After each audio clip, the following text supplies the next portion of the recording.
Today's video is about Dungeon Saga Origins, and is it any good? But only the base game, Trial of Tyranny.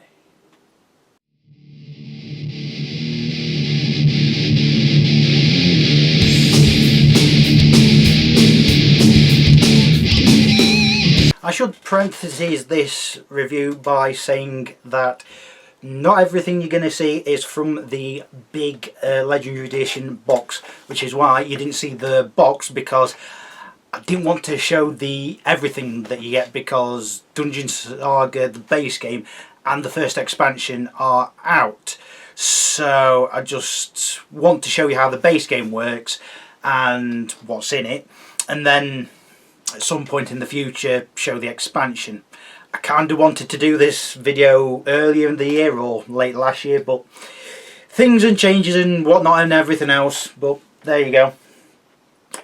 I won't be showing any of the Kickstarter stuff, just so that people who haven't got the game can have a base idea of what you get in the game. Also, you can tell this is months after the game's been released and shipped to Kickstarter backers, because everything from the base game and all heroes are on square bases. The reason that is, I just like them on square bases, but in one hero's case, which is in the base game, and you'll see which one, it really does make sense. But we'll come to it when we need to. The original Dungeon Saga, which is not confusing by name, released in 2015, or rather more 2016. It was Kickstarter 2015 and then came out in 2016, and through 2016 and a little bit in 2017 there were expansions and quest books. Well, I say quest books, it's more like a single quest book that was more to do with Kings of War and the campaign that was going off at the time. The base game, the most interesting thing about the base game actually was the box, because it was in the shape of a book and it had a somewhat metallic lid on it that closed and kept everything nice. However, because of how this works and because the miniatures are a lot bigger, it can't be done. Not to say that it shouldn't have been done, but if you get rid of your Dungeon Saga stuff, you could easily fit this stuff into those boxes. While this is being portrayed as a origin story to the original Dungeon Saga, see, told you it weren't confusing, I would argue, and a lot of people would also argue, it's more of a second edition. The combat is the same, and a lot of the other stuff, such as stats and the like, are the same, but there's a few little tweaks that have changed that I would argue make it enough that it is rather a second edition. I will note beforehand there is no character creator, so yeah, I am working on one. Be patient. Looking at the game components then, and to start with, we'll look at the boards. Now, one thing that you'll see that marks out from the original Dungeon Saga is that these are boards rather than individual tiles. One thing to note to people who had the original game is, and to key eyes, these tiles are essentially the same as the original, just made to look a bit brighter. There are 3 of them and they're all double-sided, so you might think on initial look through that they might be kind of boring just going through the same dungeon, but I would argue, and as the game would argue as you go through the quests, that you could make a rather interesting dungeon. Case in point, this is a rather nice dungeon, although on screen and on pictures the squares are not that easy to see. While you're looking at them in person, the squares are pretty easy to make out and know who goes where and how big a square is. It's not really that easy to see on camera on pictures, and that could put people off. But if you've seen it, you'll know how untrue that statement is. You get a lot of tokens in the base game, such as these 2, which are basically stone walls to stop heroes and enemies moving where they shouldn't do, and also seeing where they shouldn't do. You also get these things which can also help for blocking off areas, which I think is a very nice addition. You also get furniture tiles such as tables and bookcases. They do different things denoted by these little squares. One square means you can't move through it, but you can see over it, meaning the target gets cover. The other one has got two squares, meaning you can't move through it or see over it. Usually there is another chest or some other treasure for you to get in these. There are different door tokens as well. They're not that clear, but if you look closely enough at, say, this one, you can tell it's sort of a door. I would have liked it to be like it was in the original Dungeon Saga, where there was actually door models. And if you did buy the Kickstarter, you would have got closed door models. Unfortunately, there was no open door models, so you had to make your own. That was a bit of an oversight, in my opinion. So what you've got here is closed doors, open doors and secret doors, which always remain open. You also get tokens such as treasure chests, which means there's potentially more items in the room for you to find. And also these things, which I think, judging by the sense it's got two little squares next to it, is a pillar you can't see or move through. And this is a barrel, which has only got one, so you can see over it. This is just what I think, although I'm not too clear. You also get different tokens denoting different treasure amounts. It goes from 10 up to 500. There is no in-betweens though, so you won't get 30s and 20s. You get 25s, you get 50s, you get 250s and 100s. And they're not bad, but just a few more of the in-betweens and really a few more 10s would have been appreciated, if I'm honest. You also get two key tokens. One's yellow and one's black. One's got one on one side and then the other side on both has got ×2. This is for a specific quest where you need to find pieces of key. You also get these tokens. I think there's about 6 of them, one for each player and then one for each boss, which there are 2 of. And these are to denote how much damage you've taken. These are respawn markers, I believe they're called. I can't remember off the top of my head, but they're essentially that. And so if you get knocked down when you lose your health the first time, you give this to the Overlord player, which is essentially the player that sets up the map, narrates the quest and activates the monsters. Because if you look at this one, this is an interrupt token, and this means the Overlord can interrupt player characters. Now I'll get back to this because looking on this side is another interrupt token. Now interrupt tokens are limited, so if a hero should fall the first time, the Overlord gets another interrupt token.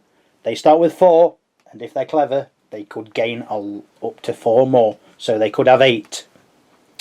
There's not much, but it is very effective. These tokens, these tokens are really more of a mess than they need to be. I'll explain. These little tokens are called trap tokens. I might be missing 1 or 2, but that doesn't really matter because on each face down side looks like this. Now if you look on the quest map, they've got icons where they're pointing a certain direction for these to go in. Apparently these are placed randomly during setup whenever traps are shown. So I'll just show you, for example, you mix all these up or put them in a bag. Probably mix them up would be the best idea, and then put them where they need to be. This causes a problem because the players will know where the traps are. So what I would suggest is, because in the rulebook there's a trap table, not putting them down, and then when the player steps on the trap, you tell people they've stood on a trap and then roll to see what sort of trap it is. Also, I wouldn't do a trap on every available square for traps, otherwise it's going to get frustrating as all hell. So I'll just show you on the other side. You've basically got 2 different trap things, which I'm not entirely sure what they are. There's 3 different traps. There's also these, which means there is no trap, which I don't get why this shouldn't be blank. It just makes things more confusing. It just looks like there's some sort of goblin that has eaten something. So I don't quite understand this. I just do it how I'd say, but you do it how you want. Your game, your rules. The game also comes with dice. D6s no less. 12 dice. 6 for the heroes, which are these blue subtly mottled dice. And the Overlord player gets these rather bony, decayed looking dice, which actually have a nice sort of caramelly, creamily effect, which I'm getting rather hungry. Fans of the original Dungeon Saga will note that these dice look very similar to the original, except better, bigger, and a lot more brighter. You also get various cards, starting with the monsters. You get things such as skeletons, skeleton archers, dwarf revenants, zombies, armoured zombies, ghosts, and zombie trolls. In fact, these are all the monsters you get in the base game. They have their stats, which is combat, which you use for attacking and defending against all attacks. Movement, for how far you move. Defense, in what your opponent needs to actually damage you. And range, which is how many dice you do for a ranged attack. And then there is any text or special ability the monster gets. And then its level, its type, and its how it works, which we'll get onto for the AI Overlord. Yes, there is AI Overlord. Very good. You also get these little cheat cards which basically remind you how things work. I don't understand why there's only 2 of each sort. So you get fight action summary and shoot action summary. You only get 2 of them. And then you get trap summary and action summary, and only 2 of them. I don't understand why that's the case, and to be honest, there kinda should be all of them. There kinda should be 4 of each, so 1 per player, because the Overlord will have the rulebook at hand. You've also got a set of AI Overlord cards. Now, while the AI Overlord isn't the most impressive, it is simple but effective. It does what it needs, and it does what it needs quite well. Now, it starts off as passive, but when an enemy gets into line of sight, or if an enemy should be hit but not killed, it will switch to aggressive, which means enemies will attack more, and the Overlord will interrupt much more often. You also get a card which tells you how the specific thing, want of a better term, of a minion will act. For example, this skeleton in the corner, it says mindless. So the Overlord, or the heroes in this case, will look at the mindless card to see how it behaves. So is it engaged? Perform a fight action.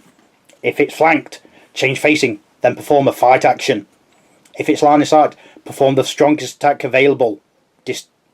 Distance attack. I think that means if it does shoot and it shoots stronger, it should shoot. And so on and so forth. It has also got a behaviour on how bosses work, which is a little bit different.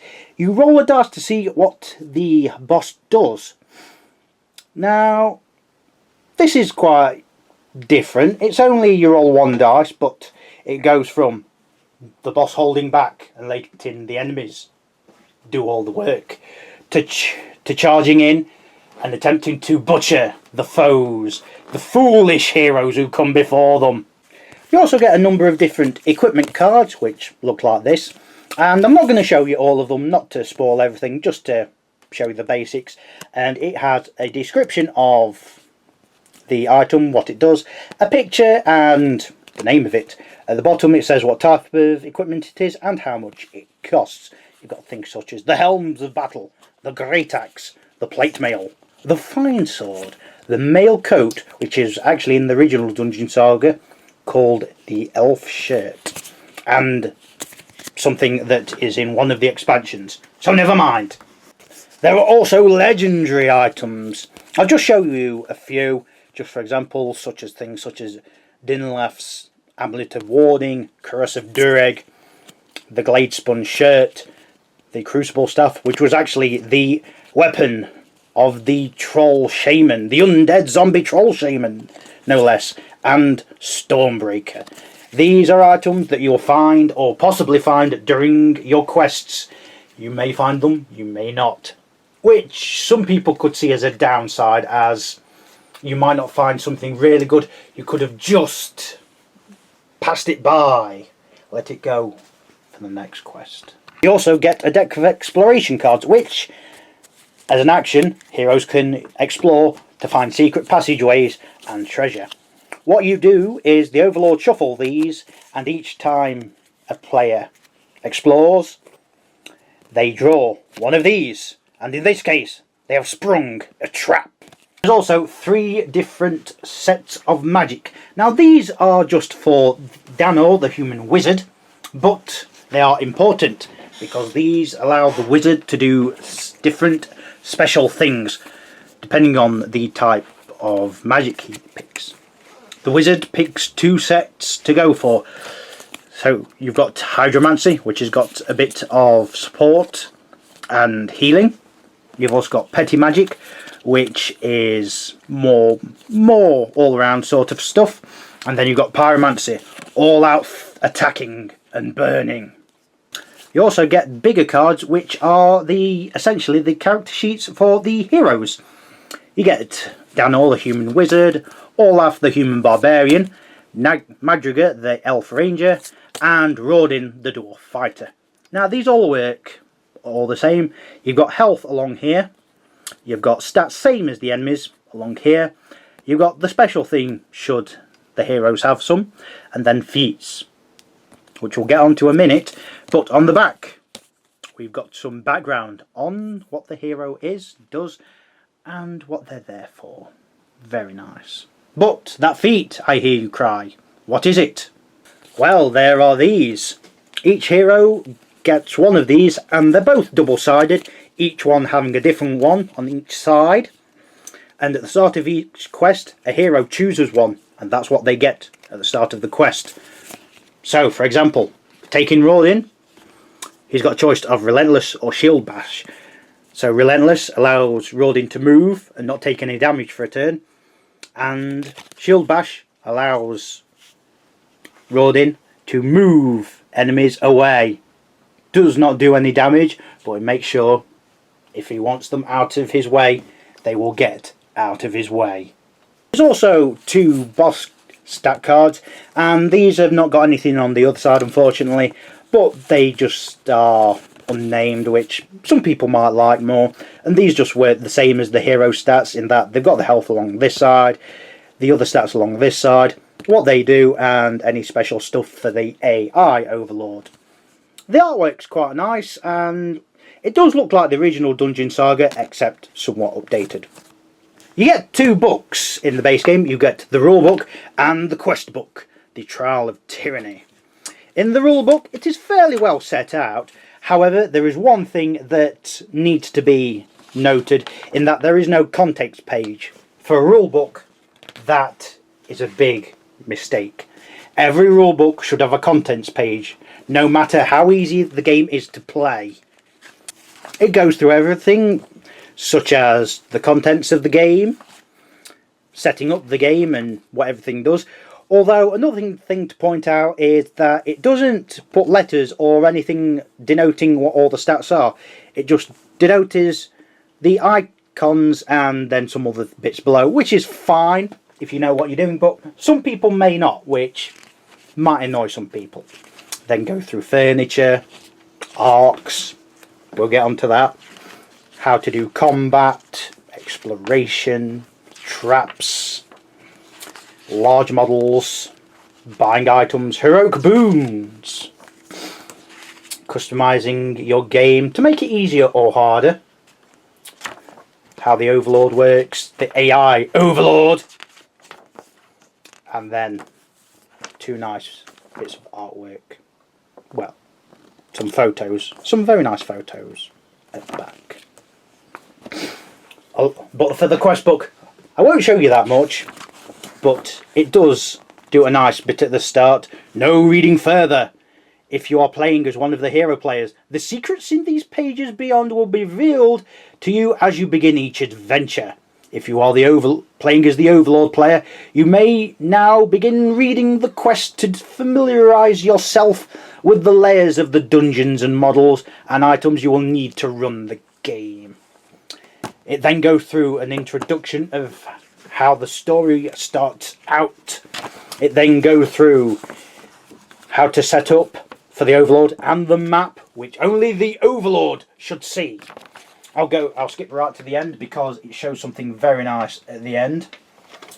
It says a little aftermath which the Overlord player should read, and then a conclusion which the Overlord should read, and then a map which the Overlord should read, and then a double page spread of some nice artwork which the Overlord player should read most fervently. But you're here for the miniatures. There. No looking at all this cardboard nonsense and dice. What are we doing here? You're looking for the miniatures. So, in this game, we get 4 zombies, 2 of each sculpt here. I'll just bring them in, just to show you how it works, how it looks, should I say, when the camera focuses.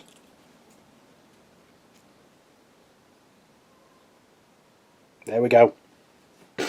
So, as you can see, it is all one piece, unless you want to take it off the base, of course.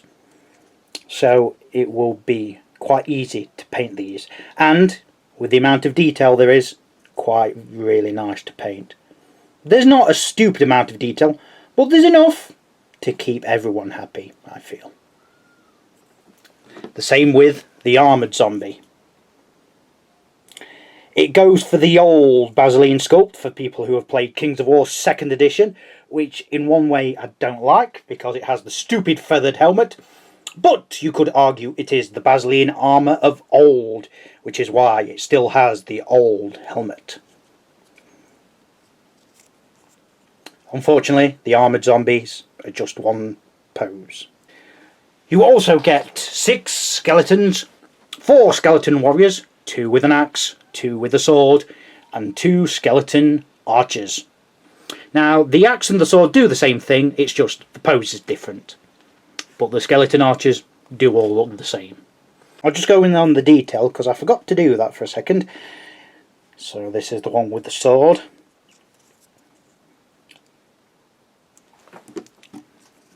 This is the one with the axe, which kind of looks like he's evilly, maniacally laughing at the heroes as they come towards their doom.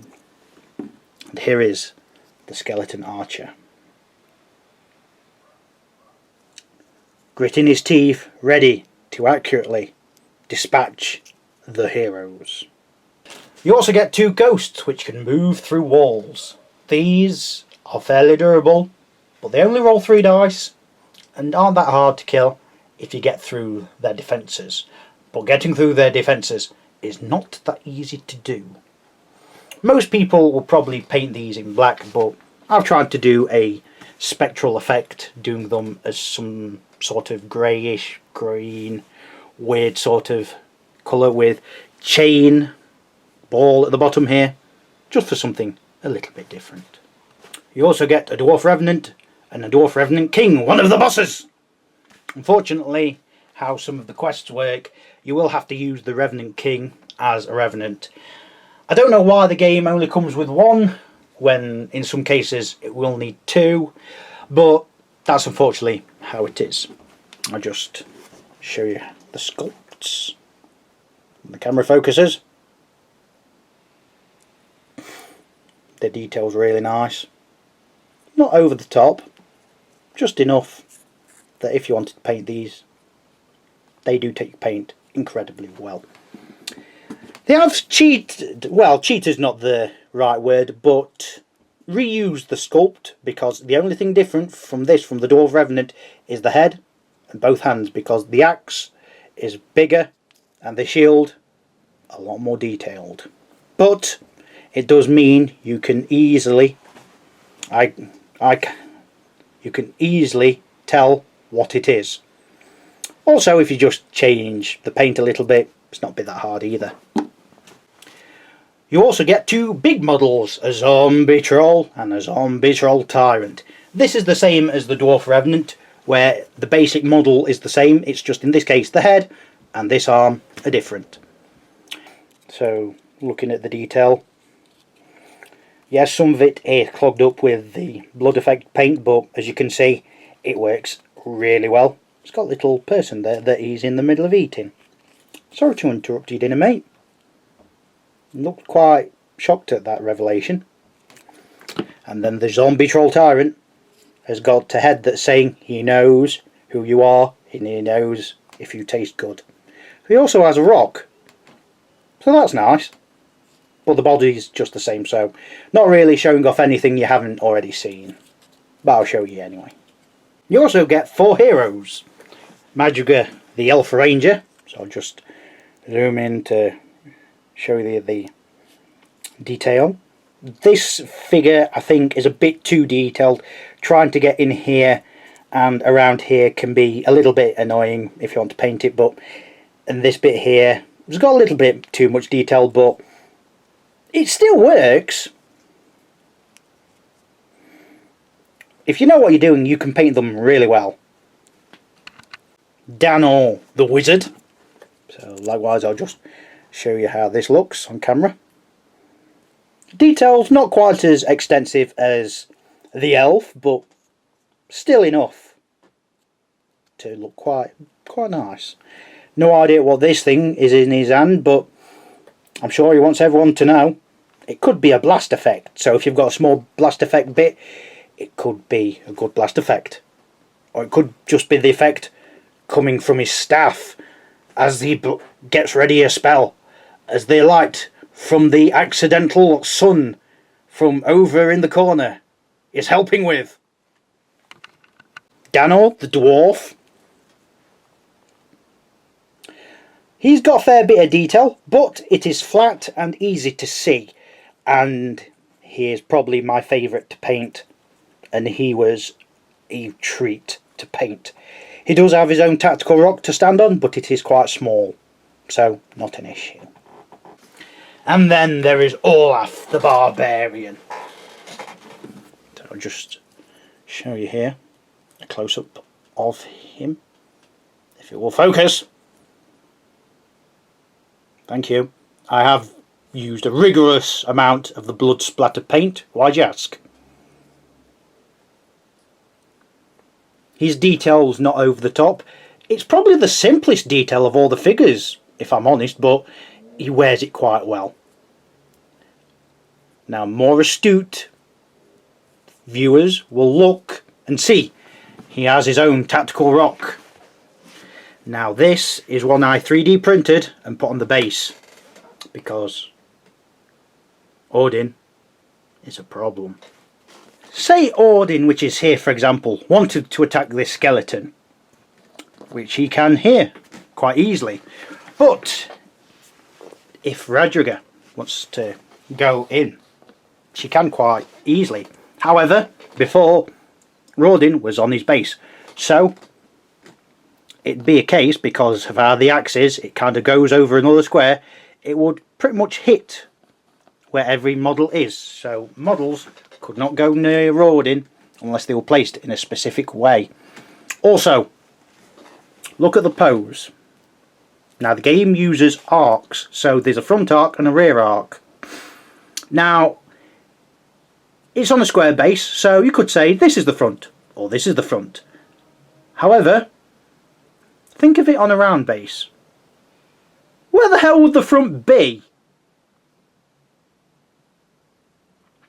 It's a good pose, but for gameplay mechanics it doesn't work, and I didn't complain on Kickstarter because I came in late, but those that came in early enough and saw the pose of how it would look really should have complained more.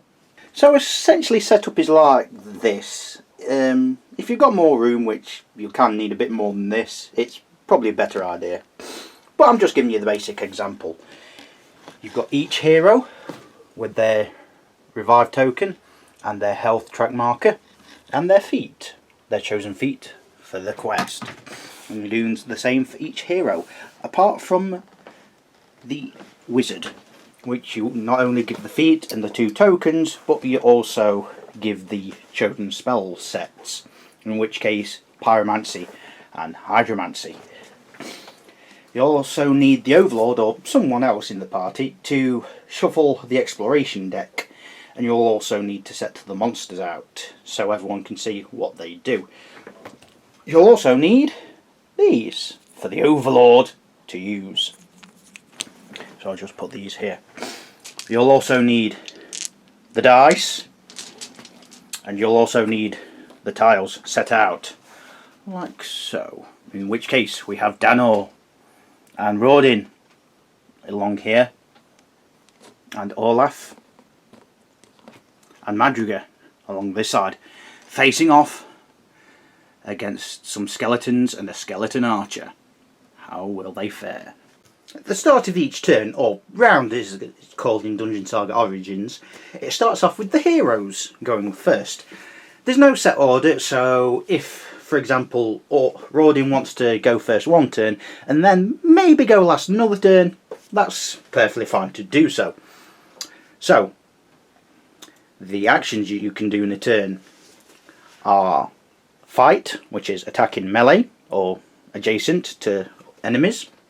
Shoot, which is attack from afar, and you cannot shoot if you're adjacent to an enemy, but you can shoot as far as the model can see, and you do need a line of sight. Use a spell, do whatever the spell says. Explore, see if there's any secret doors, then draw an exploration card. Revive, get back up, and that would be your turn. And trade items. I'm not sure how I feel about trading items actually being a action, but it doesn't seem to have been a problem yet, so we'll see. Oh, and using a feat is an action also. So let's start with Rodin over here. If we just take his stat card to see what he does, we can see, if the camera focuses, he has a movement of 4, so that means he can move 4 spaces. So, let's move him those 4 spaces, let's see. So he could go 1, 2, 3, 4, like that, in to the back of this skeleton warrior. Movement can be done before or after an action. So these are combatants for the combat. We've got the attacker, Rodin, and the defender, the skeleton warrior. So, firstly, the attacker rolls his dice, in which case Rodin has 4 on his combat stat. So, we roll 4 blue dice, and he gets a 4, 3 4s in fact, and a 6. Very respectable. The skeleton warrior only gets 2 on combat stat, so skeleton warrior rolls 2 dice. A skeleton warrior only got a 1 and a 3. Once any dice have been rolled and any special abilities applied, you align the dice going from biggest to lowest. So I've already lined up Rodin's, and now I'll line up the skeleton warriors.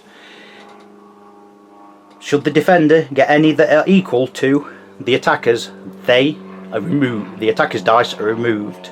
But should the defender get dice that are smaller, or less, should I say, their dice are removed. In which case, a 6 beats a 3, and a 4 beats a 1. So, these both would be removed. But, what if Rodin had rolled poorly, and had got this, and the skeleton warrior had got this? Then the 5 would be removed, as the 6 beats the 5, but the 1 would be removed, as the 4 beats the 1. Anything that does not equal the armour class of the defender is counted as a feeble hit, which in this case, the defender's armour is 2, which means you need a 3 to hurt it. After comparing hits to see how many dice a hero has actually got through on a monster, you then look at the damage target number. If it is equal to or higher than the number applied on the card, then the monster is eradicated. However, if it does not equal, then the monster is still alive. The monster is either alive or dead. Alright, bad example, it's a skeleton warrior. In this case, the monster is either undead or dead, or maybe alive, and maybe going on the first dice roll you saw, the skeleton warrior would be destroyed. However, there are arcs in this game, and therefore the skeleton warrior is being attacked in the rear. Let's see how arcs work. Each model has a front and a rear arc. So I'll just turn the skeleton warrior this way.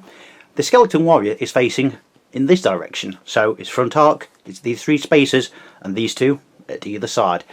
So his rear arc would be these 3 spaces. If the defender is being attacked in the rear, which is these 3 spaces, they roll 1 less dice. If they being attacked and they are outnumbered, they roll 1 less dice. However, you cannot roll less than 2 dice, so if the modifiers would make it that you would roll less than 2 dice, then it goes on your defense, lowering it by 1 point if you can't have all the penalties apply on your dice. This doesn't lower your defense for every penalty that can't apply, but just if any penalties can't apply. There is one problem I have with outnumbering. Applying outnumbering how it describes it in the rules, Olaf here would be outnumbered because there are 2 skeleton warriors against him. However, I would argue, and I would say many others would argue as well, that no one is outnumbered because Madriga is in the same combat as these 2. So the combat is equal. Just a little tip if you want to run it that way. I would only apply outnumbered if one side is actually outnumbered. Say there are 3 skeletons in this combat, then Olaf would definitely be outnumbered. But as there is 2, no outnumbering would apply. Once a monster is defeated, it is removed from the board. Like I said, it is either dead or alive. There's no coming back from death here. Unless you're a hero, strangely enough. Let's do a bit of shooting and use Madriga next. Madriga, if we look at her movement, is 6. So, she moves 6 spaces. However, an enemy is here. And also, a skeleton archer is here. And also, this enemy is here. As you can shoot diagonally, if Madriga moves slightly, she could see that skeleton warrior at the back. However, for these purposes, this skeleton warrior here will be the target. And so, Madriga will attack. So the combatants for this are the attacker, Madriga, and the skeleton warrior. Madriga's shooting stat, if we just bring it up here, is 4. So, she rolls 4 dice. Getting 2 5s, a 2 and a 3. So we'll just line them up. Just like in melee combat, just works the same. Like that. The skeleton warrior then rolls 2 dice because its combat stat is 2. You always roll for defending using your combat stat.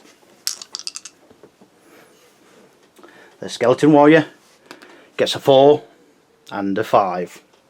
So, lining these up against each other, the first 5 is blocked. The second 5 blocks the 4, and the 3 goes through. Because the defense is 2, you need 3s. Madriga only just manages to defeat the skeleton warrior. Therefore, the skeleton warrior is destroyed, removed from the board forever, or until another one comes along to take revenge. It is at this point we could have Madriga move, but she will end her turn. So, it could be Olaf or Danor next. However, the Overlord wishes to spend one of his interrupt tokens, so he will, and interrupt, so one of his monsters will attack. In this case it will be the skeleton archer, and it will go on Olaf. In this combat, the attacker is the skeleton archer and the defender is Olaf. As we can see, the skeleton archer rolls 3 dice. So, the overlord rolls 3 dice. Gets a 1, and a 2. However, just to show what they could do, I'll just re-roll it, just for this example. Aha! A 6 and 2 1s. Olaf, on his combat stat, rolls 5 dice. So, if he's lucky, he'll get a 6 and block the hit. Oh, he gets a 5, a 4, a 2, and 2 1s. So, if we line up the final result, we see that both 2s are blocked and are also feeble hits because they do not go through Olaf's armour of 2. However, the 6 goes through because it beats the 5. Therefore, Olaf takes a damage. When a hero would take a hit, or regardless of how many dice go through, their health is reduced by 1. It's the same with bosses. If a hero gets more than 1 dice through, they still only take 1 damage. Should it to get down there for the first time, they lose this, and it goes into an interrupt token for the overlord to use. And then next turn, the hero must revive themselves and get back up. However, should they lose all their health their second time, they will fall dead for this quest, failing forever and be mocked by the overlord forever. So the overlord has interrupted and had his fun. Let's see what Danor the wizard can do over here. Considering where the targets are, which are here and here, and considering Rodin is sort of in the way, Danor will move 2, 3, 4 because his movement, if we look at his card, if it focuses, is 5. And then he will cast a spell. But which one? On Danor's card, if I just show you it here, it says Spellcaster. Select 2 sets of spell cards to use during the game. So, in this case, I've chosen for this quest Pyromancy and Hydromancy. Damaging flames and supporting water. Yes. He wants to kill that skeleton archer. So, he will go for the burn spell. Select a target up to 4 squares away that does not need to be visible. The target suffers a 4 dice attack. It may not be used if the casting model is in the front arc of a monster. As we can see on the board, Rodin, Danor is not in the front arc of an enemy monster, so therefore he can use that spell. 1, 2, 3, 4. No, he can't, so he would have to move another 1. His movement is 5, so he can. 1, 2, 3, 4. He can now reach the skeleton archer. In this combat, the skeleton archer, is the defender, and Danor, using the burn spell, is the attacker. So, Danor, using his 4 dice burn, will attack. And got 2 1s, a 2, and a 5. I don't know why I was placing one way round, but there we go. The skeleton archer then defends, getting a 3 and a 2. Lining them up, we see that the 5 gets rid of the 3, but the 2 blocks the other 2. And as we can see, the skeleton archer's defense or armor is 1. However, that is just enough for the skeleton archer to be destroyed because their target number is 1. Well done, Danor. Just. Once you've used the spell, it is discarded. How you do this is entirely up to you, though I would just flip it face down just to say it is used. There are certain things such as feats that can bring them back, or mean you have a chance to save it again for later, but in most cases, once you've used a spell for a quest, it is gone. Going to skip Olaf's turn, not because he's not powerful or interesting, because he is, but he is another melee fighter like Rodin. More attacking, but not quite as good as defending himself, and he moves slightly faster. But you've seen how melee combat works, so there you go. However, I shall now show you how exploration works, using their exploration action. You cannot explore if an enemy is in line of sight or in the same room as you. That is strictly forbidden.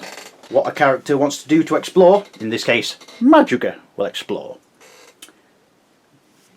The Overlord first reveals any secret doors, which there are none placed on the board, so a secret door is revealed. What happens then is the corridor is revealed. Everything in the corridor, such as shut doors and enemies, are revealed. It does say traps are revealed as well, but as I've gone over, I would recommend not revealing them, making it much harder for the heroes to know where there is a trap. So, just to keep it simple, I've put a door right here, and I'm going to put a door right here. Yes, there are other rooms on the board, but just to keep it simple, I'm not going to put any more down. I am, however, going to reveal monsters. In this case, there's a skeleton archer and a warrior. There is also a couple of wandering zombies. Nasty. Once any secret doors are revealed, an exploration card is drawn, in which case a stash of gold. Under a broken flagstone you find a small wooden box containing a fistful of sparkling coins. You may choose to add 50 gold to your hoard. The hoard is basically the stash of gold for all heroes as it is shared. Risk: if you choose to take the gold, roll a single die. On a score of 2 or less, you disturb some poisonous mushrooms that burst into your face. The exploring hero takes a single point of damage. That is the risk reward. However, you could find things such as bags of gold, which give you 25 gold. Marauding monsters, which places a monster within 5 squares of their exploring hero, and then the monster activates, and then the Overlord has a chance to spawn another monster, which does not activate. Healing potions, which are quite valuable. Haste potions, which allow you to move faster. Jackpots, which give you 100 golds and no downside. Small trinket of gold, which gives you 10. Traps, which are like the traps in the rooms. Nothing. You get nothing. You lost. Good day, sir. And you also get, if I can find them, battle potions, making you much more powerful in close combat. Once all heroes have acted, it is then onto the Overlord's turn, in which case all monsters can move and do an action, or vice versa. Monsters cannot open doors, and neither heroes or monsters can close doors. All they can do is attack, or in some cases, mainly bosses, use spells. They either attack in close combat or at range. Some monsters, such as skeleton archers and warriors, reroll 1s in fight actions. Zombies get more dice if there are more zombies nearby in the same combat. And ghosts go through walls, making them much more of a trickier target than they first appear. All the same penalties to heroes apply that they did to monsters in the Overlord's turn, meaning heroes get 1 less dice to defend themselves if they are outnumbered, and another one if they are attacked from the rear. Should note that being attacked from the rear also applies to a lot of spells and to all ranged combat. Once all monsters have gone in the Overlord's turn, it then goes back to the heroes. Olaf will move into combat as he is done here, and then use his feat, which in this case is unstoppable. Use this card as a fight action before any dice are rolled, and then discard it. Fight as normal, then if the monster is moved, move up to 1 square, and then immediately fight again. Continue this until there are no more monsters to be reached, or a fight fails to remove a monster in 1 attack. I know it hasn't focused, but that's what it does. So, that's basically how it works. If this zombie would be removed, which is not that hard, because even though you need 2 successes to do so, its defense is 1, and it only has 2 dice. They are more of a threat if they gang up on you, which is entirely possible, because they are not only zombies, but armoured zombies, which are much more of a threatening target. Once you've used your feat, it is discarded, which is possibly best if you put it underneath the hero card. Some special things will allow you to get your feat back, or use another one. But, in most cases, once you've used your feat, it is gone for the rest of the quest. Like spells, use your feat wisely. When trying to open doors, it costs 1 movement point to do so. So, for example, using Madriga here, she has a movement of 6, so she can go 1, 2, 3 to the door. You can open it adjacent, which is here, here, or here, I would argue. And then the door opens, using the token to flip it over to the open side, which just, as we've seen before, looks like this. And then the room is populated. As Madriga is used 3 movement to reach the door, and then 1 to open it, she has 2 movement left. Movement for large creatures, such as zombie trolls, works a little bit different. It costs 1 movement point to turn to face a different direction. It means they move slower, but they do not be outnumbered in most cases. So, they are a lot harder to take down in a group. However, I would argue that it would take 3 models to outnumber. But that's just how I play it. So all the zombies from this side are cleared out. Well done, Olaf. However, he'd like to get into that door, so he moves up to it. But what's this? There is a trap. Now, if you play it properly, then all the traps that would normally be shown would be revealed face down, and then depending on where the hero gets placed is where the tile gets revealed. However, if you're following it how I advise, you do not reveal it. Just look on the map and then roll on the table. It is on page 15 of the rulebook, and you roll a single dice. On a score of 1 to 2, poison darts. If a poison trap is triggered, the hero that triggered the trap immediately suffers a 3 dice fight action. Basically, see how the fight goes. It works like that. 3 to 4, gas trap. If a gas trap is triggered, the hero must roll a single die. If the result is equal to or less than the current armor value, the hero is safe. Otherwise, the hero suffers 1 damage. So, if a hero's armor value is 2, then they need to roll a 1 or a 2, and they're fine. If their armor value is 4, then they can roll 1, 2, 3 or 4, and they're fine. If their armor value is 1, yeah, you're a bit knackered, aren't you? 5 to 6, falling rocks. If a falling rocks trap is triggered, the hero player must roll a single die. If the result is equal to or greater than their movement value, then the hero suffers 1 damage. So, if hero rolls the same or under their movement value, they're fine. Otherwise, if they roll under their movement value, they're fine. If they roll higher than, they take damage. This is just worded a bit weird, but essentially it should really be worded more like this, because wording it like this makes more sense than wording it like this. But that's how I do things. So So there you have it. Dungeon Saga Origins is, in my opinion, quite a fairly good game. It is very simple but very effective.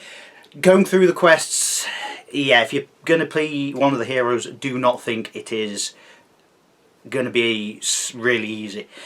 It ain't. In the first one, I have as the Overlord, knocked out 2 heroes, so yeah, I wouldn't say it's the hardest thing ever, because it's not, but yeah, it's deceptively tricky, I think is possibly the correct term. Going from original Dungeon Saga, it's just those little tweaks, such as being able to move past monsters instead of just being stuck there, and also that you have to kill the monster, they've got lingering health. They make all the difference, I think, and it's just those subtle differences that I think work in its favour spectacularly well.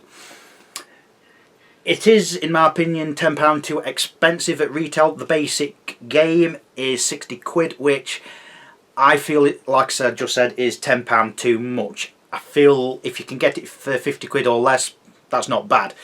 Some places will do it for 50, some places will do it possibly for a bit less, but depending on where you get it from and whatnot, and all that. The big elephant in the room then, Hero Quest. If you are looking to get Hero Quest, or have got Hero Quest, there is no point getting Dungeon Saga Origins. There are some things different, such as the combat works differently. Some of the enemies work somewhat differently. Hero Quest does not have zombie trolls, or dwarf revenants, for example, or armoured zombies. They have got a lot more variety of enemies, but Hero Quest is a bit more expensive. Dungeon Saga, well, likewise, if you're looking to get Dungeon Saga Origins or have got Dungeon Saga Origins, there's no point getting Hero Quest. There's more enemy variety, and I'd argue there's a bit more in when you level up. But, you know, that's just me, I think. A little bit more. It's not really levelling up, as there's no character creator. Which, like I said, I am working on one. Not an official one, but I am working on one. Be patient. So, yeah. That is my look at Dungeon Saga Origins. Thank you for watching. Goodbye for now. Wonder how many people will know it's the next day.